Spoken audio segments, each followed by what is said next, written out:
chào quý vị các bạn, tin tức chính trị trên chiến trường quốc tế ngày hôm nay. Biên giới giữa Thái Lan và Campuchia lại đang cực kỳ căng thẳng khi Thái Lan đã điều máy bay F-16 tấn công các cơ sở quân sự của Campuchia và có cả xe tăng nữa các bạn nhé. Hiện theo báo cáo mới nhất ngày hôm nay là phía Campuchia đã có một lính là ra đi mãi mãi và rất nhiều người bị thương. Phải nói là tình hình biên giới giữa Campuchia và Thái Lan căng thẳng như này thì tình hình bây giờ còn nóng hơn nữa, đó là tình hình giữa Biển Đông các bạn nhé. Khi Trung Quốc bây giờ là đang ngày càng một bành trướng các bạn ạ. Và có thể vấn đề về Đài Loan cũng như Nhật Bản và Trung Quốc bây giờ nó đang cực kỳ căng thẳng. Và chắc chắn với cái tình hình như này, châu Á lại tiếp tục có gọi là chiến tranh này, thực sự là không vui một tí nào cho Việt Nam chúng ta. Trong khi thế giới bây giờ liên tục xảy ra các cuộc chiến mới rất là đẫm máu luôn. Chủ tịch Thượng viện Campuchia ông Hun Sen có lên tiếng này, nhấn mạnh trên tài khoản mạng xã hội: làn ranh giới đỏ đã đáp trả đã được xác định. Xin các chỉ huy ở các mọi tuyến cấp, các binh sĩ và sĩ quan họ đều hiểu điều này. Ông Sen cũng đề nghị các chính quyền địa phương rời khỏi những khu vực nguy hiểm hơn để cho an toàn cho người dân. Ông cho biết đã xảy ra các cuộc đụng độ giữa biên giới và hiện là đang phối hợp với ông Humalet để gọi là đưa ra những chiến dịch tốt nhất. Ông Sen cũng nói luôn thỏa thuận ngừng bắn mong manh. Thái Lan và Campuchia đã giao tranh một trong những cuộc xung đột kéo dài 5 ngày vào tháng 7, dẫn tới thương vong và khoảng 200.000 người đã phải sơ tán.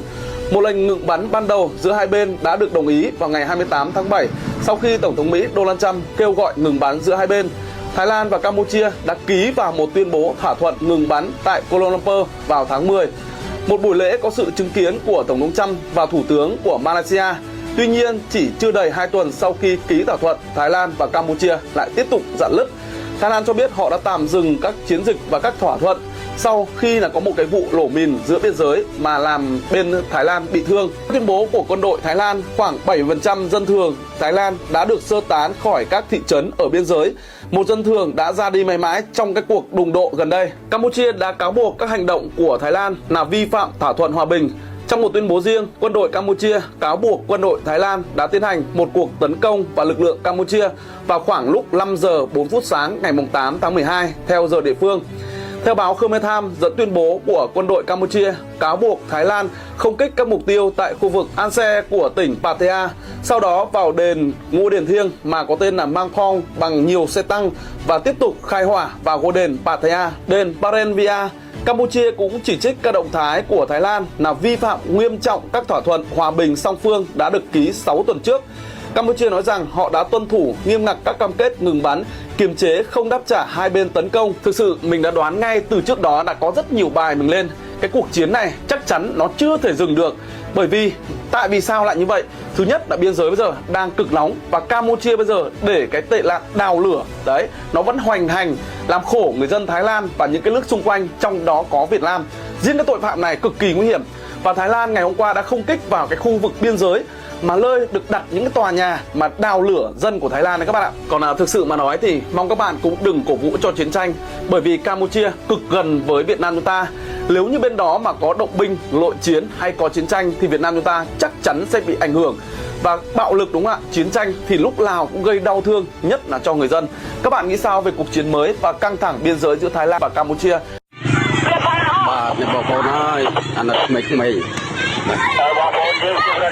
Tôi không có tiền đấy, bọn cô này. Ngọc bình là mà con không, là. Dân hai cũng có chơi đấy này. Này.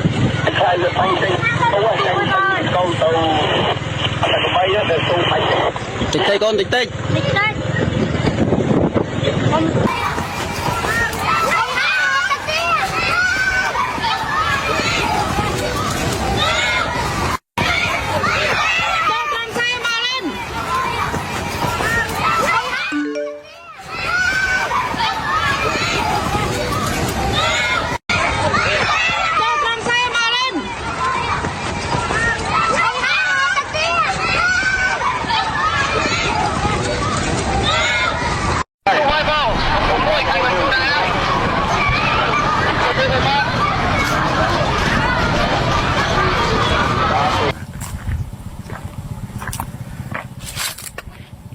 Vì sắp ngặt tại các nhóm bàn trôi màu thọt tiệt bóng ổn thì chếp vào dưới là nước nông phần tìa cô của mùi được tìa ổn thi tiệt nít chân bàn trẻ từ sòng và sạc cướp nó cho xiên việc bàn bánh chậm này bị cọp chân thử ấy này បាទហើយមកដល់ពេលនេះគឺសភាពនៅកបាញ់ផ្លោងនៅឡើយទេតែខ្ញុំឆ្លៀតឱកាសបន្តិចតួចនេះដើម្បីមកមើលដើម្បីថតយកសកម្មភាពជូនថ្នាក់ដឹកនាំ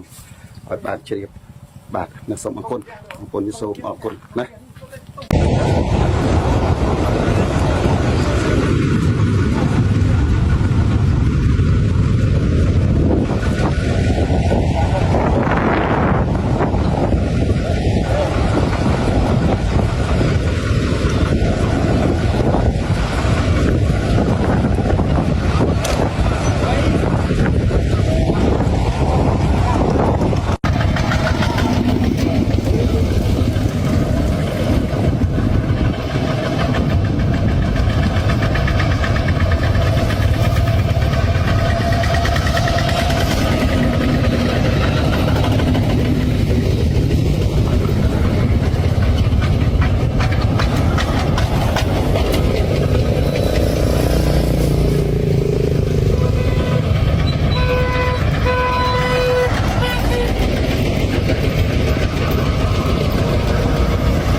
កម្មភាពបងប្អូនកម្មភាពបងប្អូនយើងរត់ចេញការព្រោះពុតថ្ងៃទី8ខែ12ឆ្នាំ2025ក្នុងក្រុងសំរោងនេះវាជារត់មកពីច្រកអូស្មាច់បាទមកពីច្រកអូស្មាច់តែខាងជ្រុងនេះមកពីច្រកខាងព្រំដែនខាងអូទឹកចោលប្រកាសបតៃនេះកាត់បតៃនេះបាទក្នុងរោងបាទដើមមកបាទនេះបាទបងប្អូននេះខាងកងកម្លាំងយើងបាទប្រាក់យើងនេះបងប្អូនច្រើនណាស់នេះបាទនេះហើយម៉ោង7:09ហើយអត់ទៅឈប់កំភ្លើងក្នុងកំភ្លើងហើយទេបងប្អូនយើងបាទឥឡូវនេះបងប្អូនរត់ចេញអស់ហើយខ្លះរត់ចោលត្រូវរត់ចោលស្រែគូកបីបងប្អូនរត់ខ្លះនេះអស់បងប្អូនឃើញខកផ្ទះបងប្អូនអស់បងប្អូនខកផ្ទះបាទខកផ្ទះបងប្អូនខកផ្ទះបាទបងខ្លាំងគុំយើងបងប្អូនខកផ្ទះបាទហើយដល់បងប្អូនយើងរស់ក្នុងបាទខេត្តឧត្តរមានជ័យបងខេត្តឧត្តរមានជ័យនៅថ្ងៃទី8ខែធ្នូឆ្នាំ2025យើងនេះបងប្អូនបាទច្រើនណាស់បងប្អូនអើយថ្ងៃនេះបាទនៅទៅរកកន្លែងឈុំនៅកន្លែងណានេះទេបងប្អូនបាទ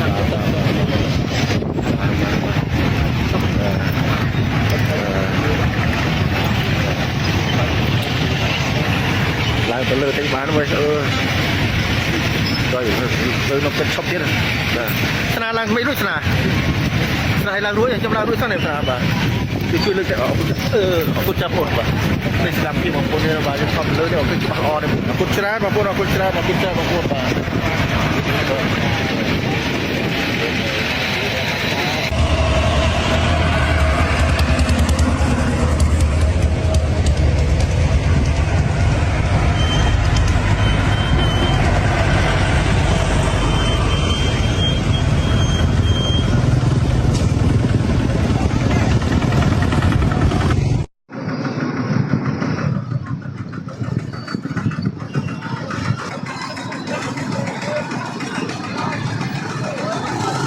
នោះនៅ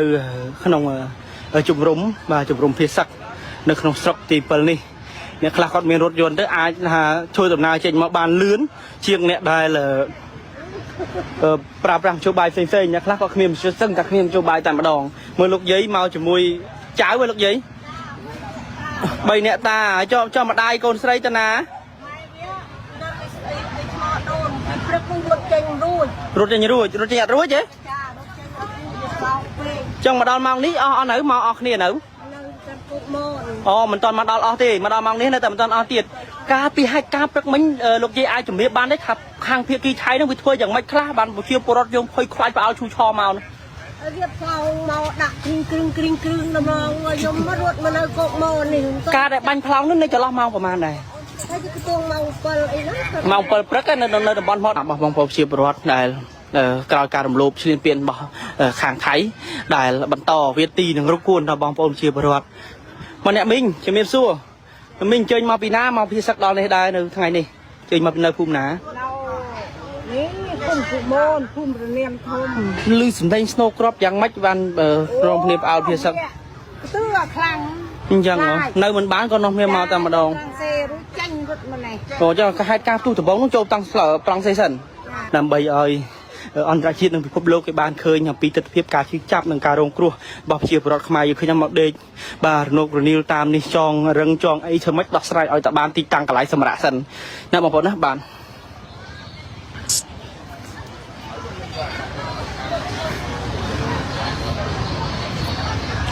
ដោយបងប្អូនឃើញជាក់ស្ដែងហើយគឺកងកម្លាំងសមត្ថកិច្ចអាជ្ញាធរជាពិសេសរដ្ឋបាលខេត្តឧត្តរមានជ័យបានយករថយន្តក្រុងរបស់ខាងខេត្តធ្វើការដឹកជញ្ជូនចល័តបងប្អូនប្រជាពលរដ្ឋមកកាន់កន្លែងដែលមានសុវត្ថិភាពហ្នឹងហើយចឹងបានលឿនបំផុតសម្រាប់អ្នកអត់មានមធ្យោបាយចឹងមានការយកចិត្តរបស់ទុកដាក់របស់អាជ្ញាធរគឺបានទទួលខុសត្រូវចំពោះបងប្អូនប្រជាពលរដ្ឋ 100% ឃើញថាបងប្អូនប្រជាពលរដ្ឋមកជាច្រើនគាត់មកសម្រាប់នៅតំបន់កន្លែងសុវត្ថិភាពនេះនៅរសៀលនេះហើយមិញឃើញបងព័ត៌មានគាត់ម៉ៅអីគេមិញម៉ៅជ័យជៀនណា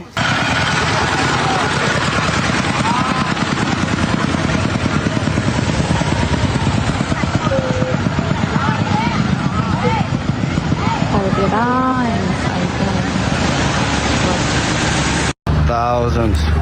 hundreds of thousands of Chinese nationals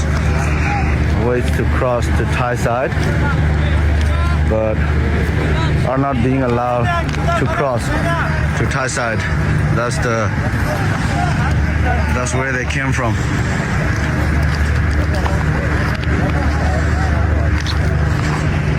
They now do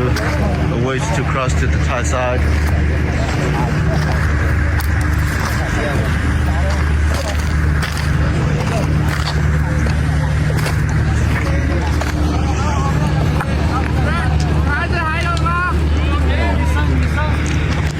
So these are Chinese nationals that are forced, held against their will, captive inside a scam compound, being forced to scam U.S. citizens. Billions of dollars. Now, they are stuck here by the border, by the river, Moy River. Are not allowed by the Thais to cross. And by the way, this is where most of them cross. This is where most of